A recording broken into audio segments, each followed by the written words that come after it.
What if I told you Donald Trump once held a secret so powerful it could take down governments, crash economies, and change the world forever? This isn't fiction. It's a real diary, hidden for 20 years, uncovered during an FBI raid. And the moment he opened it, everything changed. Pause for dramatic effect. This is the story they never wanted you to hear. You may think Donald Trump is always bold, fearless, and fully in control. That's how the world sees him, the billionaire turned president, the man who takes on the media, the courts, and even his own party without blinking.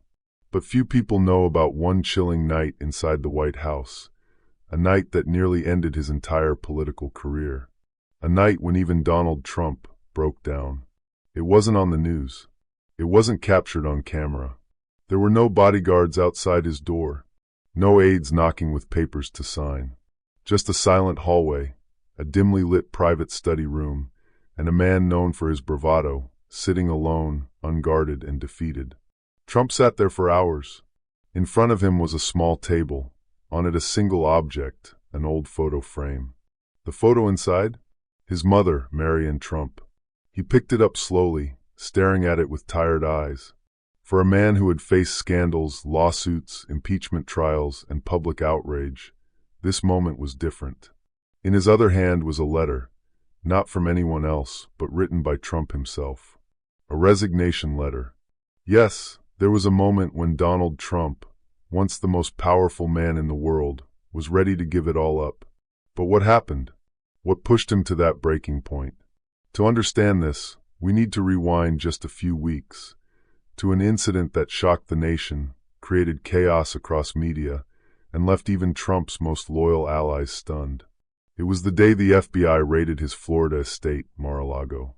They claimed he was in possession of classified government documents. Suddenly, Trump was back in the headlines, but this time, it was worse than ever. The news broke like wildfire. Cameras outside his gates. Angry protesters and die-hard supporters clashing in the streets. Witch hunt? Trump shouted on his social platform, Truth Social. Another deep state attack. But behind the scenes, he was deeply shaken. He had been through many fights before.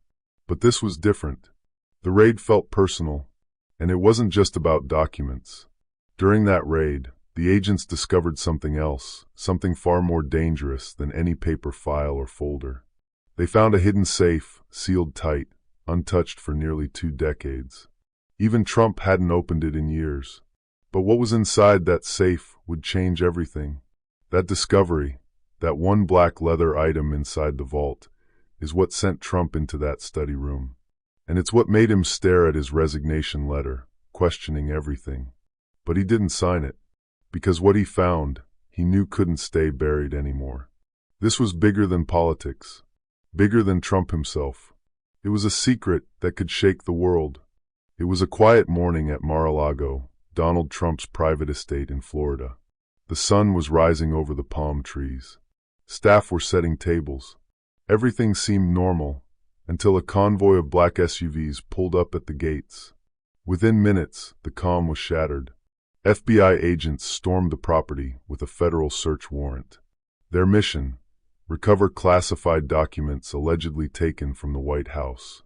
The media caught wind of it almost instantly. Helicopters circled overhead. News vans camped outside the property. Trump supporters and critics clashed outside the gates, waving signs and shouting slogans. Inside, Trump wasn't home, but his legal team was notified immediately. And when Trump heard about the raid, he exploded. He took to Truth Social and posted in all caps, "They broke into my safe. This is an attack on a former president. This is war." Mainstream media went into a frenzy. Some called it justice. Others called it revenge. But no one knew the real reason the raid had Trump so rattled. Because hidden deep inside his Mar-a-Lago office, behind a locked wall panel, was a safe. A safe that Trump hadn't touched in over 20 years. It wasn't on any inventory. It wasn't listed in any estate documents. It was a relic from his early days, long before the presidency. A time when Trump was still just a real estate tycoon and reality TV icon, but had already begun brushing shoulders with the political elite. When FBI agents found the safe, they didn't know what to expect. Money, weapons, old tax records. But what they found shocked even them. Inside was a black leather-bound diary, thick, dusty, and marked only with a silver emblem. SC, short for Silver Curtain. Alongside the diary was a sealed envelope labeled, "To be opened only in case of betrayal." Suddenly, this wasn't just about missing documents anymore. The agents had stumbled onto something they weren't prepared for, something far outside their jurisdiction. The diary was packed with notes, signatures, and coded references to secret meetings, names of powerful families, media giants, and financial institutions. One page contained a chilling statement. The president is a position, not a power. Real control remains behind the curtain. The discovery triggered a panic inside Trump's inner circle. Back in New York, Trump was briefed by a private call. His expression changed. He stopped talking. He knew exactly what they had found, because he had written some of it himself. That night, for the first time in years, Trump stayed silent. No rallies, no tweets, no interviews. Just a man sitting alone, trying to decide whether to fight back or walk away before the world saw what lay behind the curtain. The FBI thought they found documents, but what they really uncovered was the key to America's most dangerous secret. And Trump knew, once it was out, there was no turning back. The safe had been cracked. The black leather diary, heavy, old, unmarked except for the silver initials SC, was now in federal custody. But few understood what it really was. Even fewer dared open it, until one curious agent flipped through the first few pages and froze. Page 1. A handwritten oath, signed by multiple U.S. presidents, not typed, not stamped, but signed in ink. Reagan, Nixon, George H.W. Bush, Clinton. Beneath the signatures was a line in bold, red ink. "Welcome to Operation Silver Curtain. You now hold the veil between illusion and power." The diary wasn't just a notebook. It was a codebook, a map of how the world really worked, and who truly pulled the strings.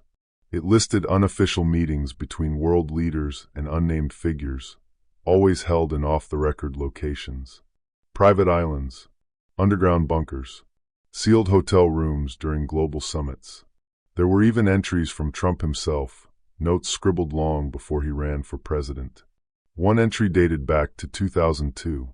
"They say I'll never be allowed to win. Not without joining them. But if I do join, I want an escape clause." It became clear Trump hadn't just stumbled into politics. He had been recruited, watched, and eventually invited behind the curtain. But unlike others before him, he kept receipts. And the diary? That was his insurance policy. According to insiders, the FBI agents didn't initially know what to do. This wasn't part of the search warrant. This was something else entirely. The diary wasn't just a threat to Trump. It was a threat to everyone listed in it. Every page was loaded with references to media moguls who shaped public opinion through planted narratives, banking elites who influenced elections by shifting global markets, anonymous donors who never showed up in campaign finance records but controlled policy through blackmail and backdoor funding. And worst of all, it outlined a rule known only to the presidents who had seen the diary. If any sitting president attempts to reveal Silver Curtain, the system will respond, not with impeachment, but annihilation. That one sentence explained everything Trump had faced since 2016.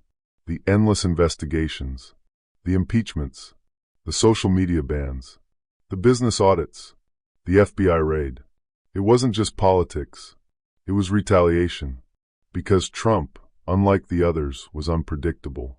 And the more they tried to bury him, the more dangerously close he came to exposing it all. By the time Trump sat in that private study room, with the resignation letter in hand, the full weight of what was in that diary had hit him. He could step away quietly, live a life of wealth and comfort, or he could go nuclear and let the world see what was never meant to be seen.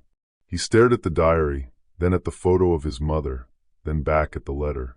The pen hovered, but he didn't sign, because in that moment, Trump made a decision. If they're coming for me, I'm coming for them first. The decision had been made.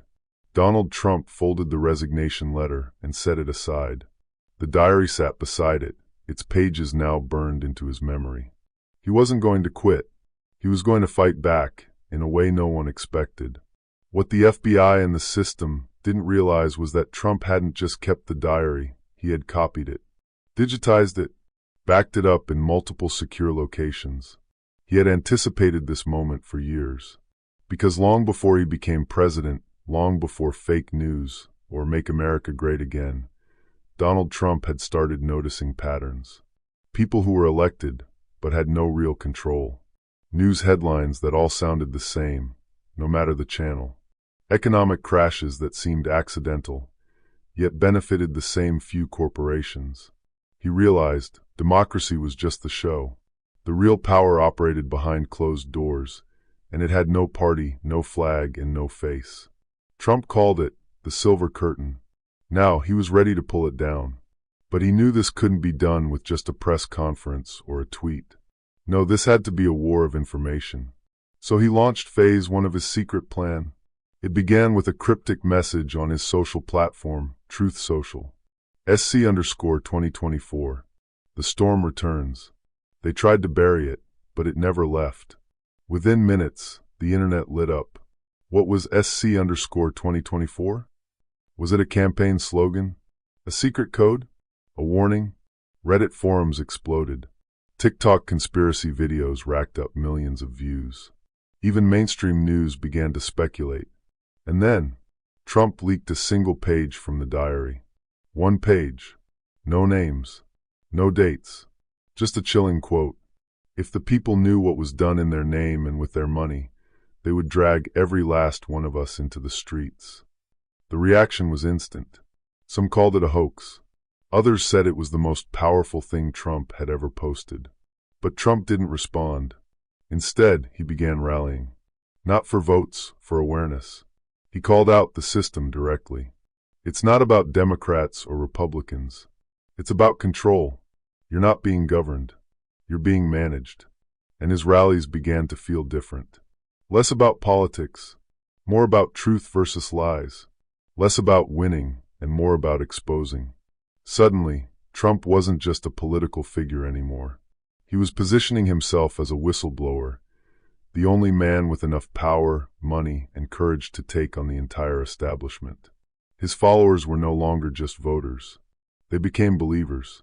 And Trump wasn't chasing the presidency now. He was chasing a reset. Because once you've seen behind the curtain, you can't unsee it. And Donald Trump had seen it all. Now, he was ready to show it to the world. Trump had drawn the line. He wasn't running for power. He was now running to expose power. His cryptic message, SC_2024, had already gone viral, and the leaked page from the Black Diary had sparked a digital wildfire. People were asking questions, debating in comments, posting theories, digging into old archives. Was Donald Trump just playing political theater again? Or was this the start of a real revolution? The truth hit the world like a thunderbolt the night Trump announced his return rally. Not just another campaign event. No sponsors. No endorsements. Just Trump, a microphone, and the truth broadcast live. Over 1.5 million people joined the live stream. Every major news channel scrambled to cover it. Even his enemies couldn't look away. He walked onto the stage, calm, confident, no teleprompter. Then he held it up. The diary. Gasps rippled through the audience. What I'm about to show you, he said, isn't a conspiracy. It's history. But it's a history that was never meant to be written down, and never meant to be found. He read entries. Carefully. Slowly. No wild claims. No exaggerations. Just names, locations, quotes, all pointing to a hidden network of elites who've influenced media, markets, and even wars for decades. He mentioned offshore meetings between media CEOs and foreign diplomats, unofficial phone calls between sitting presidents and intelligence contractors, emergency sessions to decide how to spin breaking news, all documented inside the diary. And then, with full clarity, he said, "They never feared my tweets. They feared this, because I was never supposed to get this far without selling my soul. And I didn't. The crowd roared. But not everyone was cheering. Some networks cut the feed. Some commentators said it was a dangerous and baseless stunt. But the people had already heard it. The diary pages began circulating online. Digital copies appeared on encrypted forums. Leaked PDFs spread across Telegram, Signal, and dark websites. Fact-checkers couldn't keep up. Because this time it wasn't about belief. It was about proof. Suddenly, celebrities began deleting old tweets. Senators denied ever meeting people named in the diary. Billionaires went silent on social media. A quiet panic had begun, and Trump? He was just getting started. He ended the rally with a final message. This isn't about Trump. This isn't even about America. This is about who decides your future. And starting now, it won't be them. The world split in two. Half called him a hero. Half called him a threat to democracy. But no one could ignore him. Because Donald Trump had done something no other president dared to do.